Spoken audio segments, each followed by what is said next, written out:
Director of the Institute for Mathematics and its Applications, and it's my great pleasure to welcome you to the second lecture in our 2004-2005 public lecture series, Math Matters. When people talk about what matters in intimate relationships, what they often say figuratively is what matters is the chemistry. Actually, what we're going to learn tonight is the math matters. James Dixon Murray is Professor Emeritus of Applied Mathematics at the University of Washington. He was educated in Scotland. You'll realize that as soon as he opens his mouth. And he received a doctorate in Applied Mathematics from the University of St. Andrews in 1956.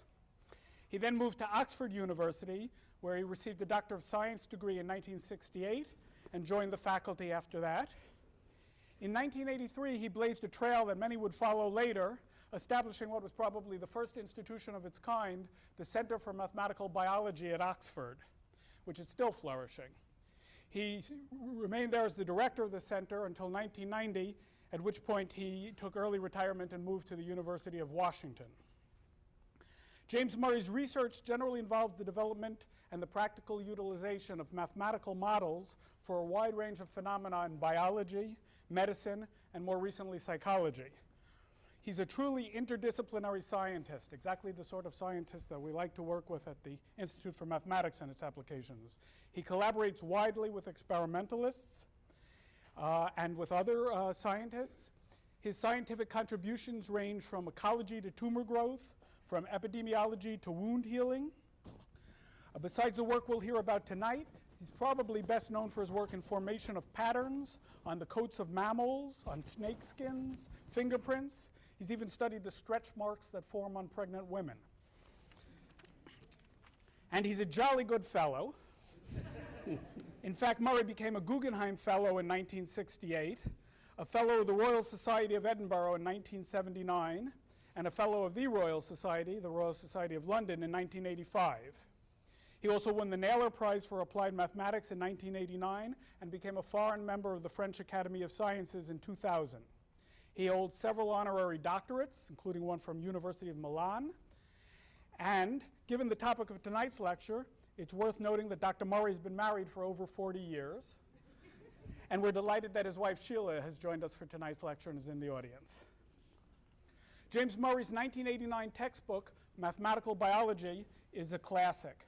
It was released in a third edition in 2003, at which point it came out in 2 volumes covering nearly 1,400 pages. The book played an interesting role in instigating Murray's collaborations with the psychologist John Gottman, and so led to the work we're going to hear about tonight. What happened is that Dr. Gottman, who was the director of the Family Research Laboratory at the University of Washington, they call it the Love Lab, he forgot to return the reply card from his Scientific Book of the Month Club membership. And so he inadvertently ended up with a copy of James Murray's textbook on math biology. So he started to read it, and he was so fascinated with it, he wrote to Murray in Oxford, only to learn that Murray had just taken early retirement from Oxford and moved to his own university, Washington, and was 5 blocks away. So they met for lunch and had a discussion, and Gottman made suggestions to apply mathematical modeling to the marriage studies he was doing in the Love Lab. Apparently, Jim regarded this with quite a bit of skepticism, but that was overcome, and a strong collaboration grew out of this.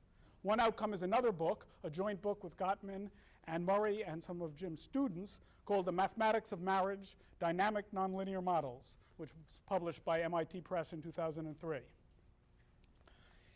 In Anna Karenina, Tolstoy wrote that every unhappy family is unhappy in his own way. Today, I'm pleased to turn over the floor to James Murray, who will add some precision to that statement. Thanks.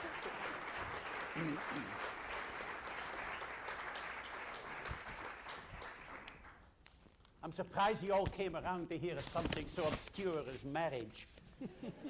And I think Doug got it wrong when I was a little skeptical. I thought John Gottman was for the birds. I mean, the idea of trying to quantify human relationships seemed to me totally ridiculous. But he's a very persuasive person, and I got hooked, and so did practically all the graduate students in applied mathematics. And for about 6 months, you couldn't get into the common room in the department. They were all arguing about the marriage problem. And some since then have got married and some have got divorced.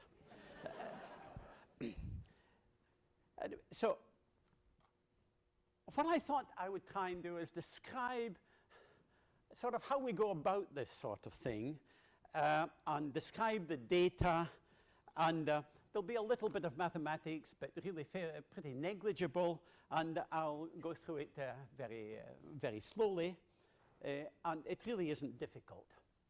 But I thought I would just start with a cartoon that I saw.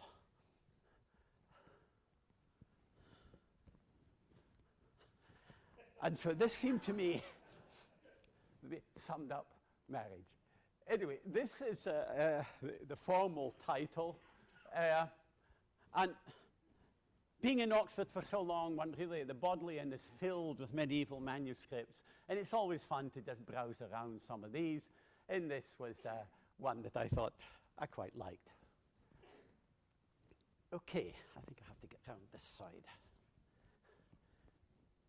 So how did we gather data on this?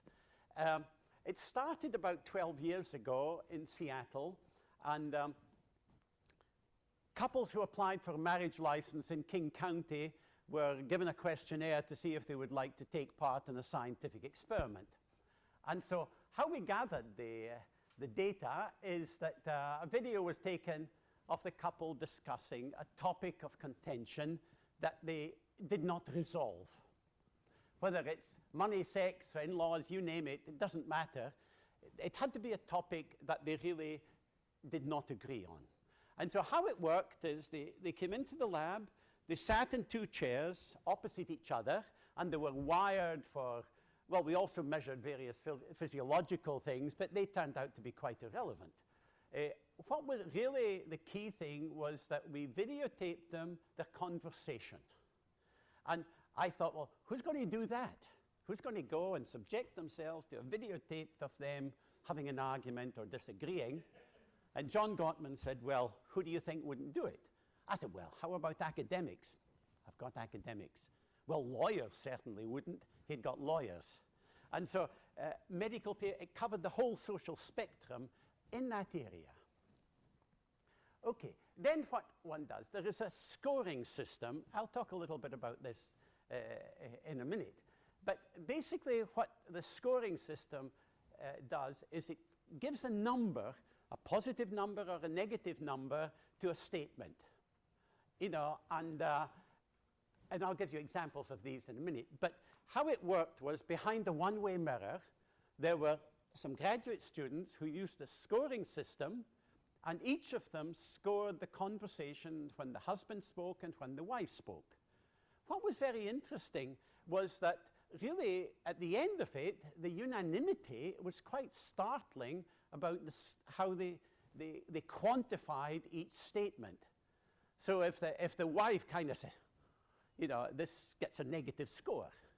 And it was the facial expressions and the movements of the hands, etc., that really were just as important as what they said. You know, like, God, I can't stand your mother-in-law. That's a fairly obvious one. You know, you quantify it. Okay, so this is how we got the data. And so what we did is we took the scores for the husband and the wife, that's H and W, for each turn of speech, T. And so T is just the time that's going to increase by 1 every time one of them speaks. And what you do is you plot these scores as a function of time, and you get a kind of Dow Jones kind of graph of the discussion. And it measures the average positivity of each of them. And so this is the sort of data you get.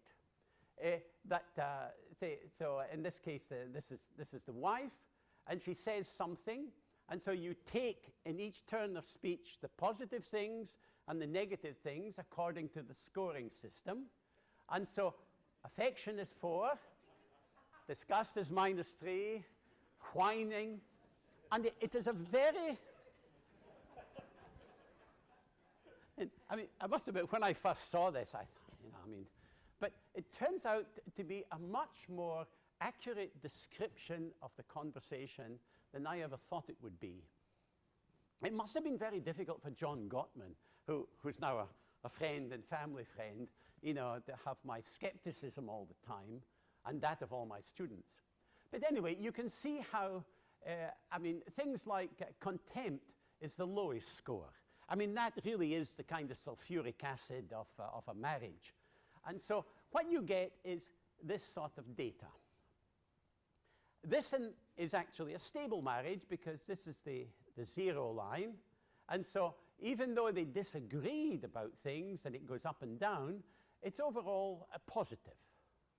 And so what one finds in this is that each time they speak, there is roughly a 5-to-1 positive to negative ratio. So when you add up all the positives and all the negatives, they're about 5 times to 1 positive to negative.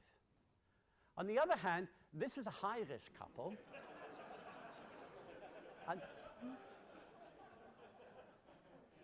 these, incidentally, really, they are real couples. I mean, this isn't made up. But in this case, the positive to negative ratio is about 0.8 to 1.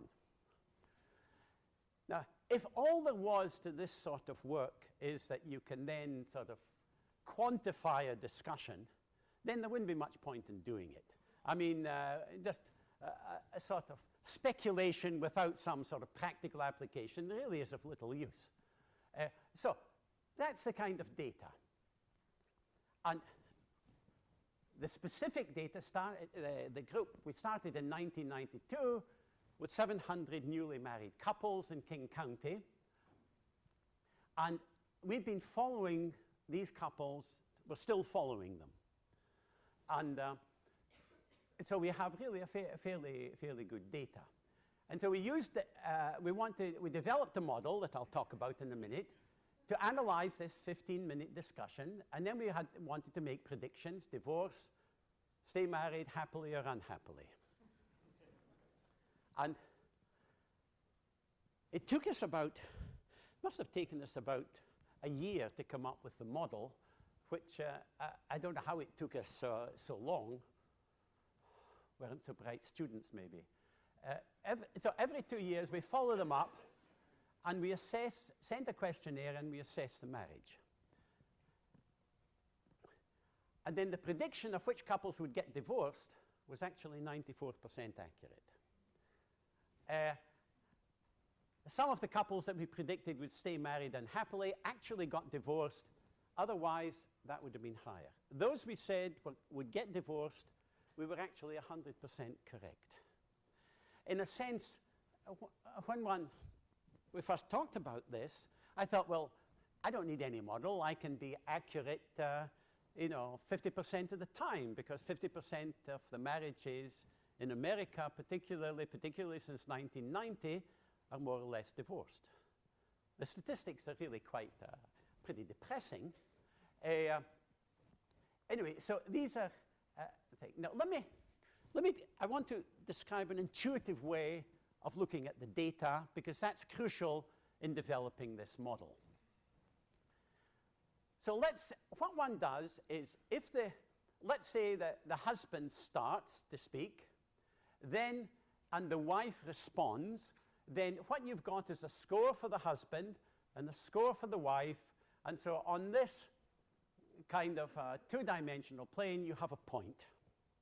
And then what you want to say is, as the conversation develops, how does it move around in this plane? And so, for example, if the husband says something positive and the wife responds by being something positive, then you get another point. And so what you get in this conversation, with each turn of speech, you get a point. You can represent that point on an XY, just on a two-dimensional plane. And so conversation can evolve. And what was quite interesting is that often these discussions were not resolved, but they ended up in some sort of steady state where neither of them changed their minds. And so this business of a steady state is something that I'll use in a minute. On the other hand, the wife can say something positive and the husband responds negatively. And so the whole conversation can evolve, and you end up in a steady state where they're both pretty miserable. The wife's negative, and so is the husband. So depending where the steady state would end up in this conversation will actually give some information about the marriage. And so these steady states will turn out to be quite crucial. And so what we did was we hired a couple of actors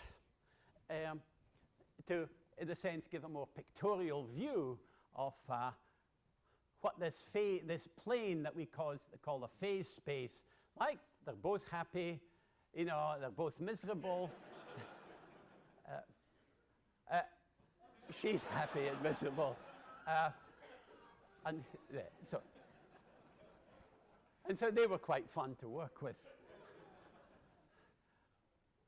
So what we do, I thought, a much nicer representation of a happy marriage was a nice medieval manuscript from the Bodleian in Oxford. And then those of you who are religious will forgive the religious connotation. I don't mean it religiously, but she's willing and he's not. And they're both unhappily married.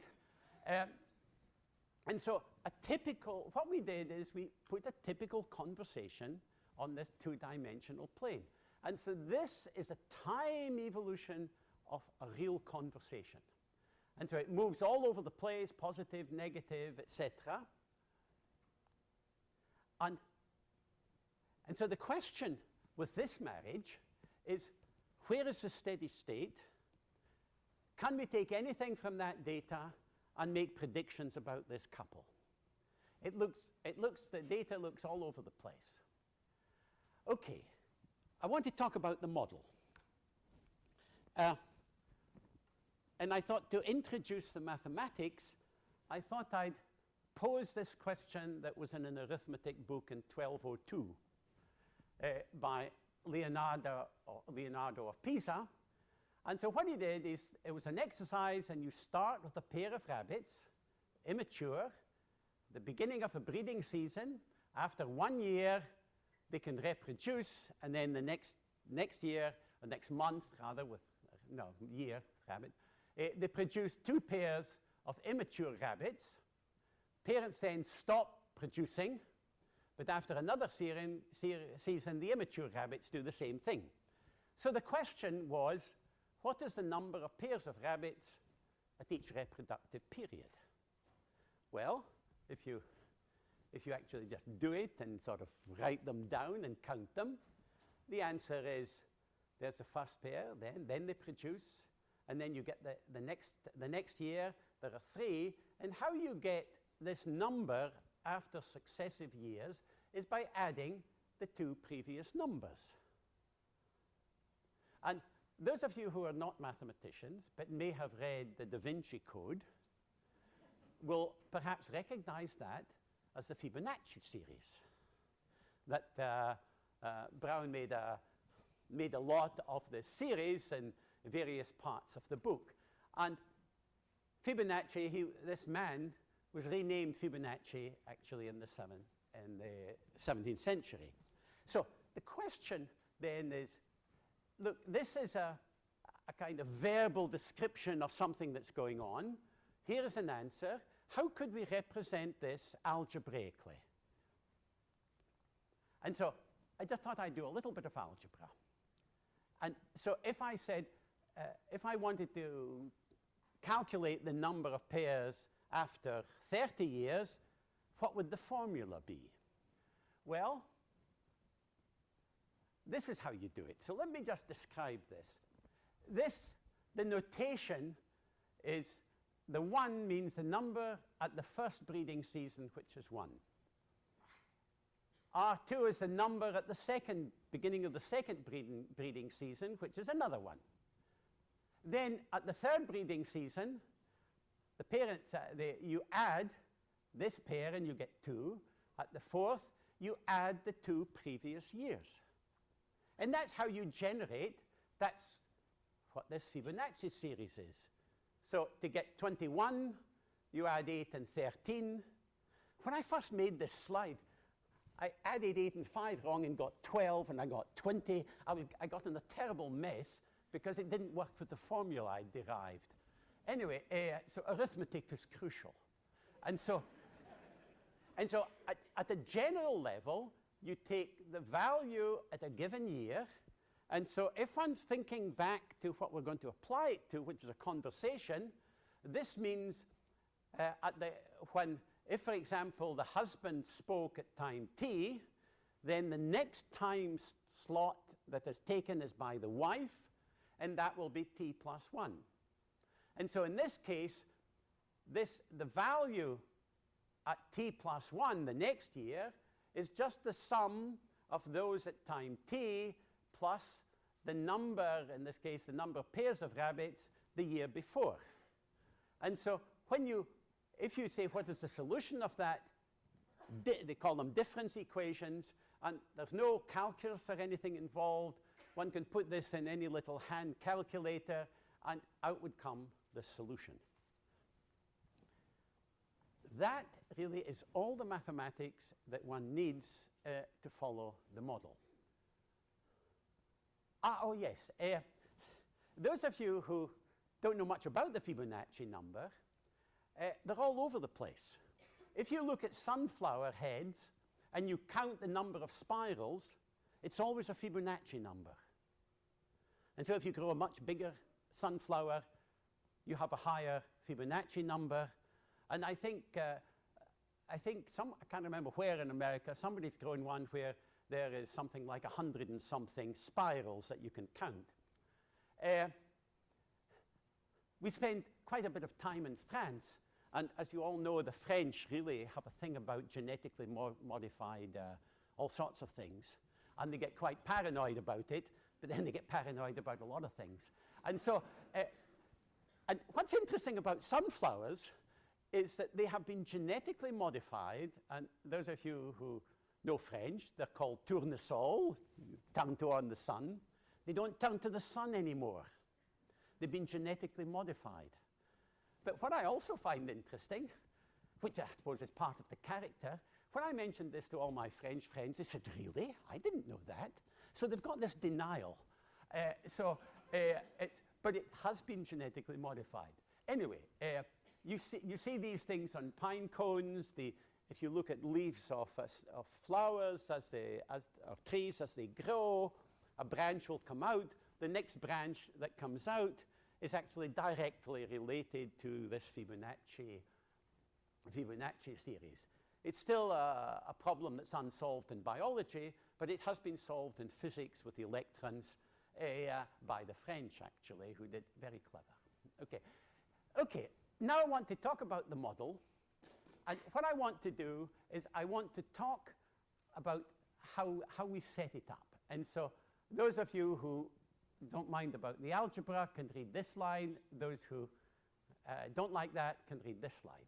So how it works, the way we argued was if the wife, well, let's take the first equation. If the husband speaks, then he's got some influence on the wife. And so therefore, when she speaks the next time, when it's her turn to speak, she's going to react depending on how the husband influenced her. Right? Okay, so this term here, an influence function, and of course, we've got the data, so we've got to try and quantify this. So now let's look at the next one. I mean, if she's mad as hell before he spoke, this is going to have some effect when she speaks again. Right? So therefore, there is a parameter here, which means how easy is it for her to change her mind. Right? So if she's quite rigid and doesn't want to change her position in the discussion, then this number actually will be big.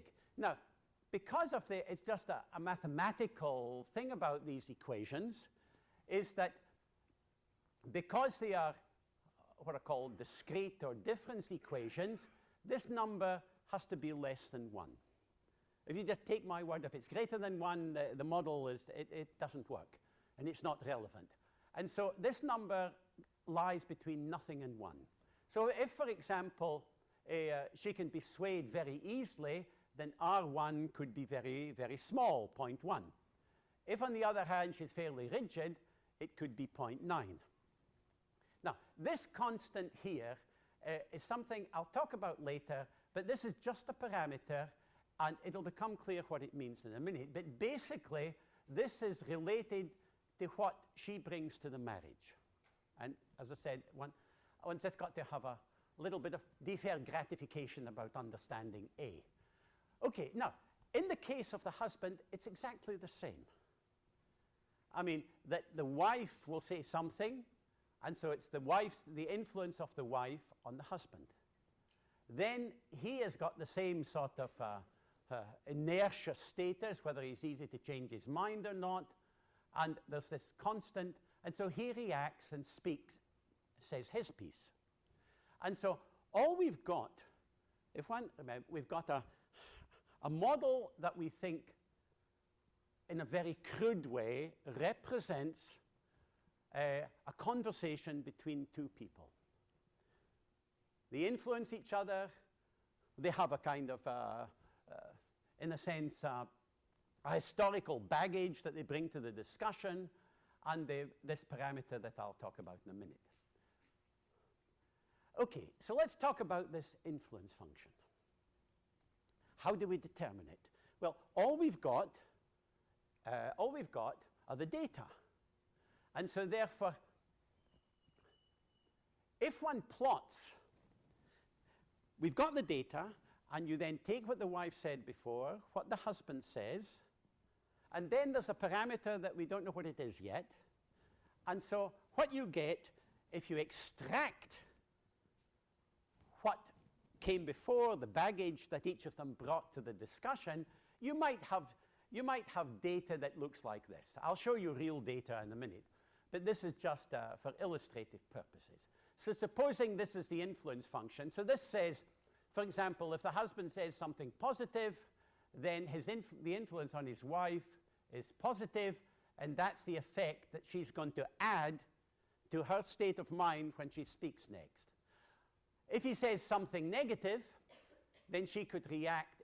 The influence of saying something negative could actually be very negative. But what was interesting in a lot of the data is if the husband said something incredibly negative, she responded positively, trying to, in a sense, get it off the ground. And so this is a typical data. And so what we do is we fit it with a curve. Now, that's a very complicated curve, whereas here we said, let's just approximate it with two straight lines. Gross assumptions. They really are gross assumptions. And so what you have are linear approximations of straight lines, but with different slopes. Right? This actually is some real data from a couple. This is couple 1, and I'll refer to them later on. That this is the wife's influence function, and it's the influence on the husband. So the data is scattered all over the place. Right? And so let's actually try and sort of abstract from the simple idea of linear responses in the vicinity of, say, the origin, where they're both neutral, and how are they both going to respond. Okay, what we found, which was somewhat surprising, is there are only 5 different types, 5 marriage types, and I'll talk about them in a minute. And they have different interaction styles directly related to this interaction function. So what the model does is it fits the empirical data to a 2-slope interaction function, one for each husband and wife. Right? And so what you get, hypothetically, I'll show you real ones in a minute, is husband says something positive, the wife responds. I mean, this is roughly 45 degrees in this case, and she responds more or less just as positive. On the other hand, if the husband says something negative, she responds, the influence on the wife is not as negative as he is. And so what you have, depending on this interaction style, which back relates to the specific conversation, which relates directly to the couple. And so what we found is basic interaction styles, they do change over time. And we've got data of a large number of couples, not just the 700 I talked about. But in courtship and the interaction is husband is positive, his influence is positive. If he's negative, she reacts less negatively. Early and middle marriage, the slopes change. Right? And so, but what is quite nice is long-term post-retirement marriage profile goes back to that. So we've got data from couples courting, married, you name it, and long-term. Of course, this presumes that when people retire, they're going to stay married. The divorce rate goes way up post-retirement. It's very interesting. And it's usually, well, I shouldn't say usually, but most often, that's a little less harsh, it's the wife who seeks a divorce. And that presumes that they stay together, but the divorce rate does go up. Okay, so as I said, there are 5 different marriage types. And one of them that comes up frequently is what's a conflict-avoiding husband, conflict-avoiding wife. And what it means is when each of them, and these numbers, by the way, come from specific couples. What this means is that if the wife, in this case, is negative, the influence on the husband is not negative, it's positive, or really not much. In this case, if the husband is negative, the influence on his wife is not very negative. And so what they're doing is they're avoiding conflict. They just don't want to get into that argument. And so what one has for a conflict-avoiding marriage is a theoretical interaction, so influence function that looks like this for each of them. And so this is one type of marriage, and they have little effect of each other in the negative range. And so, in fact, that's just an example. One can then make other, one can draw the pictures, the influence functions for other couples. But basically, the 5 types of marriages that we found were volatiles, validators, avoiders, and I'll talk about them, or hostiles, and hostile detach, and that's an unstable marriage. So the characteristics of these, the volatiles, and it's interesting watching the videos. You know, you feel they're almost at each other's throats, and the first time I saw one of these videos, John Gottman said, "What do you think?" I said, "I'll give them a couple of weeks." And it actually can be a very stable marriage, but it's delicate. And so what they have is the arguments are really very heated, you know, and the marriage really is punctuated with, you know, fights and sex. It's romantic, passionate. Then you have the validating marriage. This is one of the other ones, the validators, that camera, intimate, companionate marriage, etc. And the shared experience is not so much individuality, which is very prevalent here. The avoiders is they just avoid confrontation, and they interact only in the positive range of their emotions. Then you have the hostile ones, where you have a conflict-avoiding wife and a validating husband. They just don't seem to make it, because they're not able to communicate. And each of them resorts to, you know, the wife will want to really discuss something that she feels is really important, and the husband will say, "Well, yes, you're right, you're probably right, I agree with you." And so there's no discussion. And so they're not communicating. And out of all these couples and many other sins that we've looked at, we have not found different types of marriages.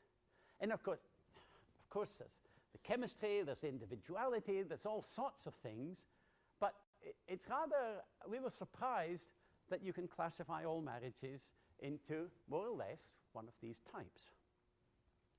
Okay, so let's go back to the model and look at this term. Now, I've talked about this. This is a kind of emotional inertia. And so if, in other words, if R is nearly 1, in this case, it would say that the wife, it's not easy to change her mind because she's more or less the same as what she was before. And the same goes, they're just mirror images of these things. Now, this is where the parameter A and B come in. If they don't influence each other, so what we did is with all of the data, there were regions in the conversation where they talked, but they didn't seem to have any influence whatsoever on each other. So in other words, the influence function during these periods played no role whatsoever, and then the equation became this. This just looks like, oh, sorry, I changed the notation, it doesn't matter. That's the inertia parameter of the wife, and that's the husband. And so what they have is they're totally separate, and so you can solve this equation, and you can then say, well, so what's the steady state? I mean, if there's no influence, what is their natural steady state in the marriage without being influenced? So you put, if it's steady state, that's always equal to that, and that's all, so they're both always equal to this uninfluenced steady state. Shove that in there, you solve the algebra equation, and what you get is the uninfluenced steady state depends on this parameter and the inertia parameter. This turns out to be an astonishing predictor of stability of a marriage. The RW and the RH cannot be greater than 1. They can't even be equal to 1. And so therefore, this term here is always positive. But depending on what A is or B are, it can be positive or negative. So what this says, and this comes from the data, one's got to keep in mind that this is all data stuff that's producing this. If A is negative, it means that when there's no influence of the husband, she really is slightly miserable. And the same for the husband.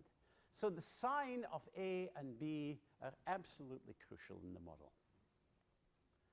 And so the other thing is these inertia parameters play a crucial role because if, for example, the wife is only mildly negative in the marriage, and but she's hard to shift, then that means that's small, so this whole thing is big. And if it's negative, it's way down in the third quadrant where everybody's negative. So, as I said, these represent the scores at each time. We talked about the influence function, the inertia, and the parameter A. And that's all we've got for the model. What we've got to do is fit the data and determine A, R, and the influence function. Right? And I've talked about what the influence functions look like. Now, this is the last bit of algebra, is supposing the wife just doesn't change, and the husband doesn't change, but they still interact. Then if you put that equal to that and make it unchanging, and you put it into the equation, and you do the same for the husband, what you get is something that looks like the sort of thing you did in analytical geometry at school. That is just a straight line where H is the equivalent of X, W is the equivalent of Y, A is this parameter that we talked about, B is this thing here, but since these are constant, that's just a constant. And so what you've got are two lines. Right? Where these two lines intersect, you will get a steady state. And so, as I said, this is an interaction line, and this will be different in the positive range and in the negative range. And so what you get is this would be a typical in this plane that I talked about. This is the wife's interaction line, and all along that line with the husband changing, she's the same. And so then what you do is you get the husband's interaction line. And so where they intersect, you have steady states. And this is where one starts to get, in a sense, the beginnings of suggestion for marital therapy. And the marital therapy has actually been in progress now for just over 4 years, where all this has been put into practice with couples who come for marital counseling to John Gottman, who is a clinical psychologist. And so, but what was interesting about this is there are 2 steady states. And so it depends. In this case, it turns out one is stable and one is unstable. And by stable and unstable, what I mean is that, if they both start the conversation and they're really highly irritated with each other, they could be down around here. But once they start to talk, they don't stay there because, and that's what unstable steady state is almost a contradiction. But unstable means that they're not going to stay there and they're going to move around all over the place. But eventually, they would move towards this positive steady state where both of them are positive. Right, now, and if one looks at this in a marriage that has these sort of interaction lines, and what it means is because the unstable steady state of the woman is positive, it means that A is positive, and the same with the husband. And so in this case, this will be a happily married couple. And I found, typically French, this is the image of a happily married couple. And we spend a lot of time in the Dordogne. Red wine's good for cholesterol, is the reason. So this is them tramping the grapes. Now, if this marriage, or a different marriage, if what the husband brings to the marriage is not as positive, then if he's, in a sense, really negative in the marriage, what you get is you just move these interaction lines along a bit, and you still have 2 steady states. And as he becomes even more negative, what you end up is there are no steady states. And so, of course, mathematically, it turns out what this means, it's either a kind of, you have an orgy of mutual satisfaction, or you descend into some sort of Calvinist hell, like this. Calvinism in Scotland really got it right. In hell, there is no sex. And so this focused the mind. But all of them are this sort of picture. So what one gets is a pictorial view of how couples, what the model says about the couples, depending on what they bring to the marriage, positive, and how they influence each other. So now let's come back to this couple one that I showed you. And the data looked all over the place. When you plot it in this sort of 2-dimensional thing to give you an idea of how things are moving in the conversation space, you might call it. And so this couple have a steady state where these interaction lines are no longer straight lines. This is the real data. Is the interact, and the interaction of their lines is a steady state which is both unstable. And so that steady state is negative for both of them. So the steady state is negative. What one can work out is how stable is that steady state. And you can quantify, so in other words, if the husband tried to, if in this case, this axis, if the husband tried to get it out of this trough, then it's quite difficult to get away from this unstable steady state if this number is big. And by big, I mean sort of greater than 0.5 or something. They're probably headed for divorce. On the other hand, this is another couple, and this is a couple who came for therapy. And when they come for therapy, how it works is exactly the same way.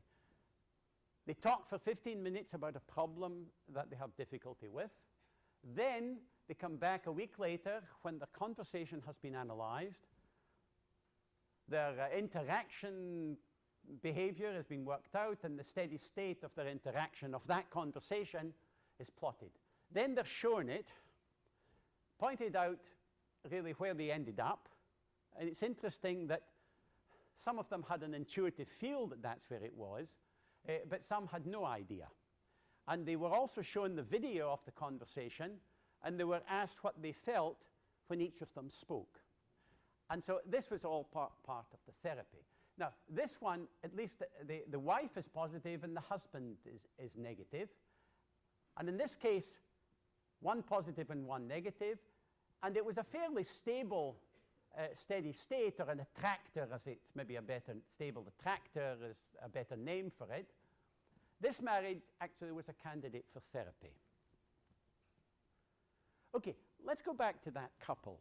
And you saw the data, which was a conversation, a real conversation of, well, a specific couple.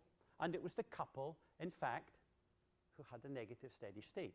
And so the data going all over the place, when you actually apply the model, evaluate the functions and the parameters, their steady state came to here. So that marriage is not very stable. Okay, if this was just trying to quantify a conversation with a couple as a scientific experiment, then all right, it might be interesting for those working on it, but the key sort of motivation was, how do we put this into practice to try and have a more quantitative and scientific marital therapy for couples who seek it. And so if one talks about, this is just the husband score again and the wife score, the same conversation phase space. If the steady state ended up there, then it would be, in a sense, a happily married couple. And if this is, say, the husband's interaction line, and that's the wife's interaction line, then they end up in this positive quadrant, and it's a fairly stable marriage. And it doesn't matter where they start. The model, the solution of these two equations, doesn't matter where they start the conversation, they always end up in a fairly positive state. And sorry, that's just the same picture. On the other hand, if they have interaction lines like that and like that, turns out they have two attractors or steady states, and both of them are negative. But when you have two states like this, one is always positive and one is always negative. That is really just a technicality of the algebra. But the point is, it doesn't matter which of them is unstable and which of them is stable. It doesn't matter where they start. They always end up being fairly negative. So this was the initial husband's kind of influence function. Sorry, it's not the steady state, it's their influence function. And that was the wife's, and that's where they interact. So question is, what can you do about it? Well, we know that these interaction lines come from the equations which involve an inertia parameter and another parameter which is associated with what they bring to the marriage. These are the A and the B. In this case, sorry, this was right. This then is the uninfluenced steady state of the husband. In other words, he's fairly negative. Without any influence, he's fairly negative. This is the uninfluenced steady state of the wife, and she's pretty negative. So they really don't, the prognosis isn't high. So how would one change this? And so what one can do is, if one could change one of them and say to the husband that, look, you've got to be less negative, and pointing out the conversation, if he becomes more positive, then what you see is that really the steady states shift. And you end up with, if he moved what he brings to the marriage, in other words, tries to be more positive, then the steady states moves into this quadrant. The same, of course, applies to the wife. And so what the therapy does is it points out to the couple who come for it, really, the things that are causing them to always end up being really fairly irritated, maybe a mild way of putting it, with each other, and what they can try and do to change it if they want to try and save the marriage. So, this is actually the couple who had the, let me just describe it. They were the couple who had a positive steady state where the wife was positive but the husband was negative. They were, and this actually is the data that came from the conversation when they came for therapy.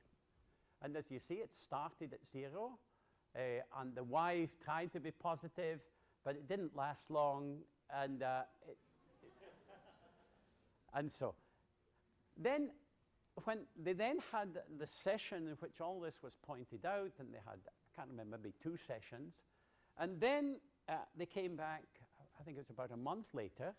They then talked about a problem, a different problem. And what was interesting was that they really have, all right, they're not blissfully happy, but at least the husband feels a bit more positive about it. The wife is still a bit negative, but not that negative. This couple, this happened about 3 years ago, and the marriage has lasted. They now have a child. I should have said all the couples that we did not have any children. That study is now going on. We're doing that.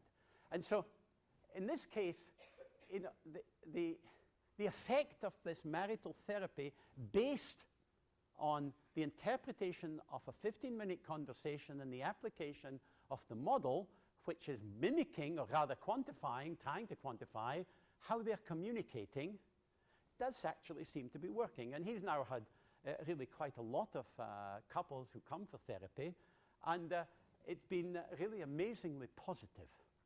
I mean, the sort of therapy that says men are from Mars and women are from Venus, I mean, absolute garbage. It's, anyway, what we've got to ask is, what have we gained by all this?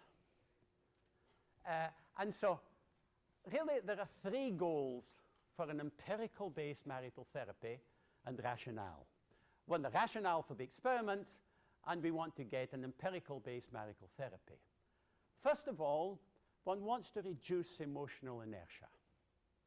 And so, if the marriage is such that they are both rigidly hold to their points of view, there's not much hope in the sense, unless they're just immensely positive people. So you want to reduce emotional inertia. In other words, they've got to be prepared to listen or communicate. And a lot of this is sort of, everybody would say, yeah, sure, you've got to communicate.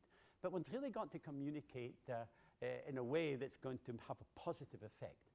You want to make the uninfluenced steady state more positive. And we saw how that worked in the graph, that if both of them are negative, the prognosis is grim. You want to make the influenced steady state, I didn't talk about this, but there's a steady state when you include everything, and you want that to be more positive than the uninfluenced steady state. In other words, they've got to be happier in the marriage than not. And that's got to come out of the conversation. And I think it's this business of listening to a conversation and making emotional value judgments, which can be absolutely wrong. I mean, I did it all the time.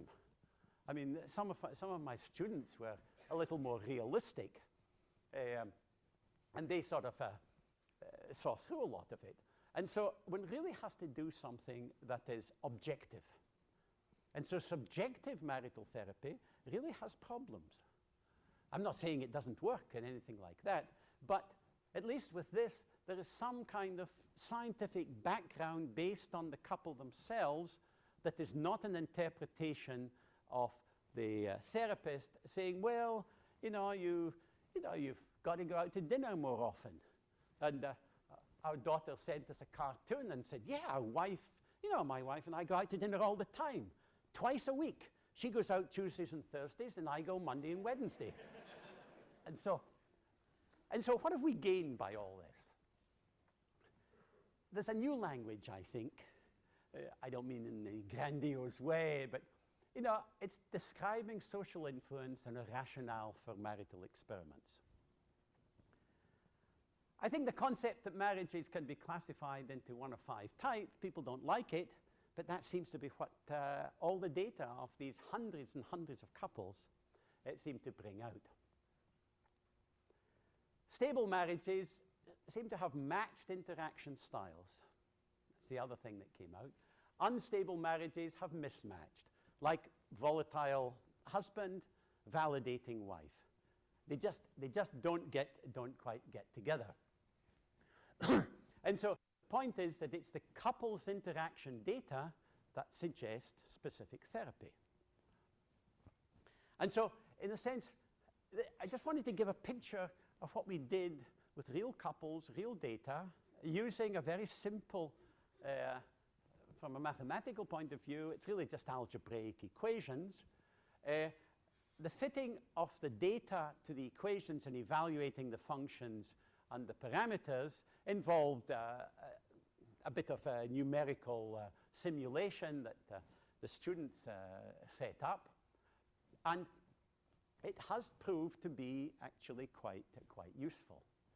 And another way of classifying the marriages is these are the highest risk, high risk, low risk, lowest. And these are the pursuer distancer, which are like the volatile validating. And that's where the wife raises problems, husband dismisses them. Disengaged, where, well, one could really emotionally distant, and they don't need any intimacy and lack mutual interest. These are the the operatic type with the wild arguments I described. This is a low risk where shared responsibility, etc., and they see marriage as a refuge. And these share traditional interpretation of gender roles. That came out to be quite a fairly common thing with all these couples.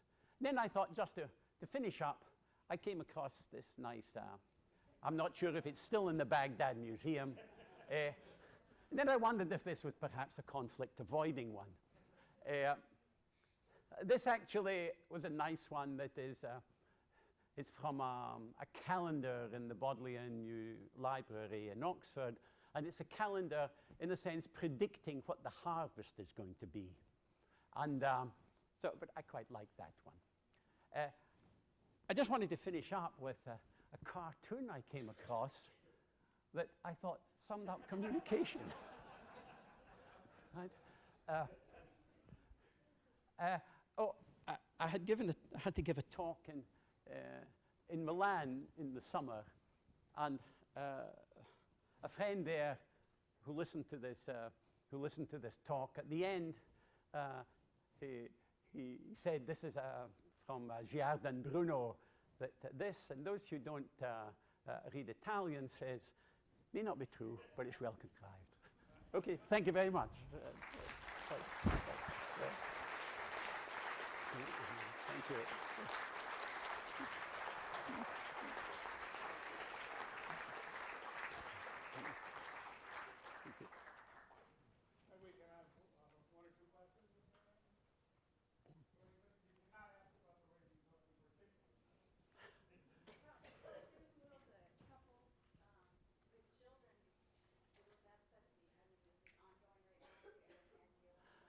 I hesitate to mention, but marital satisfaction usually goes way down after the child is born. So you shouldn't have asked. But no, it's, in fact, John Gottman has worked with children for many years now, and we're looking at the equivalent of this, where a couple comes with a child, and they talk to each other, and they're told to sort of try and interact with the child. And that becomes very revealing, because then you've got not only the reaction of, say, the husband when the wife speaks, but the reaction of the child. And that really makes it a totally different ballgame. And it's also, watching some of the videos is agonizing. You know, sometimes they desperately get the child's attention, and children, when they lose attention, just turn their head away. And a lot of couples don't realize that that's them, they're too involved, and this is one way of disengaging. Yes. Yeah. Yes. So you remind me again in what sense the therapy was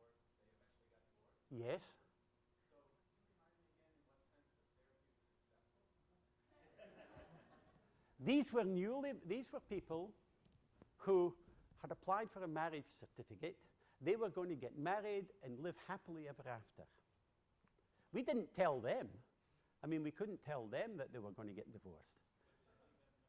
I mean, it might be self-fulfilling. I mean, give the lawyers a heyday. I mean, but no, we just followed them up.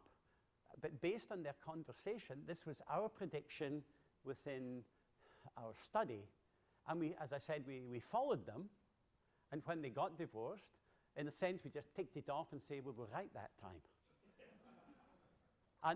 And so it was the prediction of divorce that was so high that really astonished me. I mean, at the time we started, the divorce rate was about 66%. Now it's closer to 50% in America, and with second marriages, it's even worse. So it's, no, these are predictions that were not self-fulfilling. So you're there.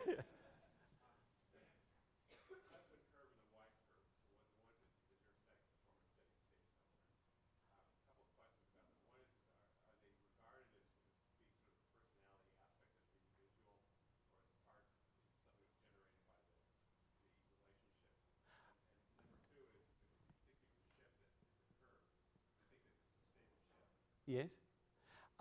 So that, in fact, well, that is really what, with the people who come for the therapy, that is exactly what I mean, John Gottman points out that, sure, you can be a bit more positive now. It's got to be a permanent positivity. And so, sorry, and the first question again, sorry? The question is whether the curves themselves are regarded as sort of personality traits. No, how they're interacting. I mean, of course, a personality will come into it, but just trying to extract all these other things and look at just how they're communicating, and the feeling is if they're not communicating in a way that's going to give them a positive, steady state, it's bad news for the marriage. So.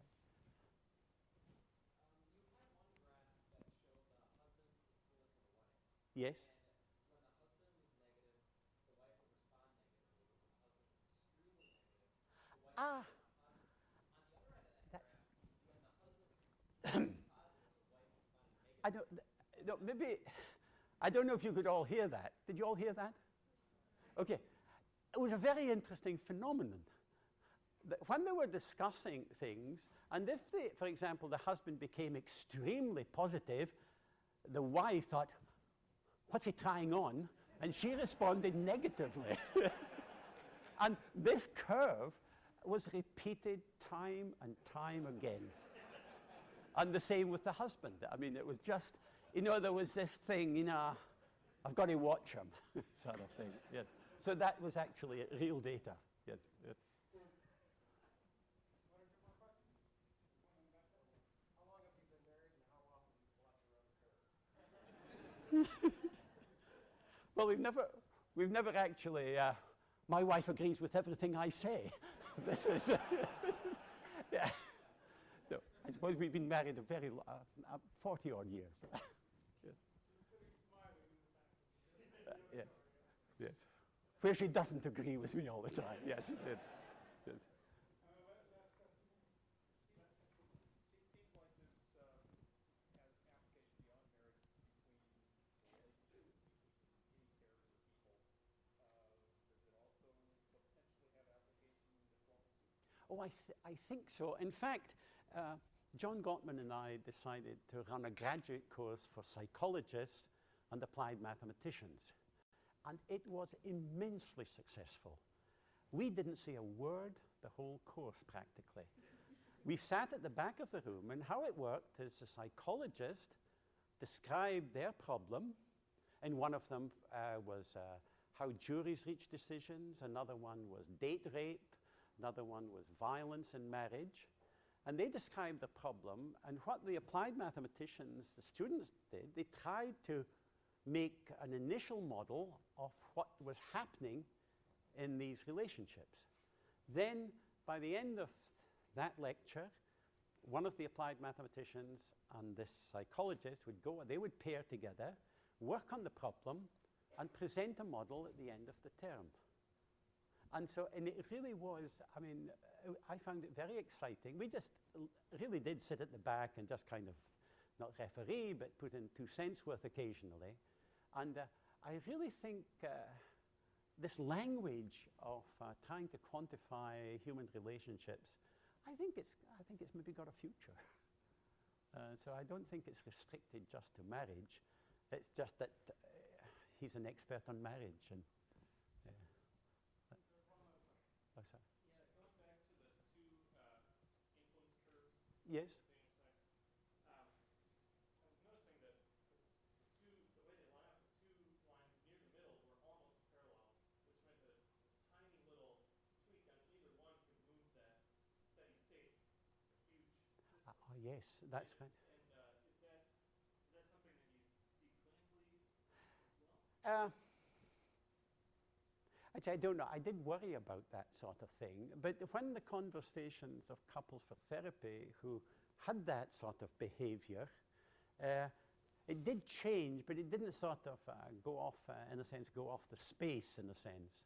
It wasn't as wild. There was a much more consistency in how they interacted than one would have thought, both from the topic, time of day, whatever. I mean, they did, it really was this communication business. Yes.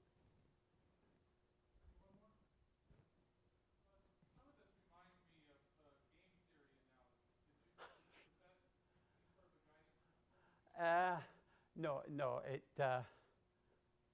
principle?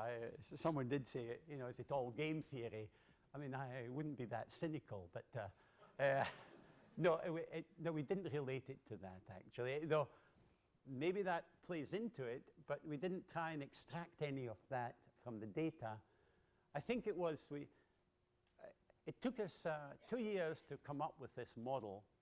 You know, and once one saw the model, one wondered, why did it take us so long? But if we really wanted, we could add in all sorts of other effects. And in the case of when there's a child in the marriage, that changes the dynamics and the model. But no game theory as such. Yeah. Okay, I think I have to go end the question session. Let me thank everyone one more time. Okay, thank you. Thanks. Thank you. Thanks.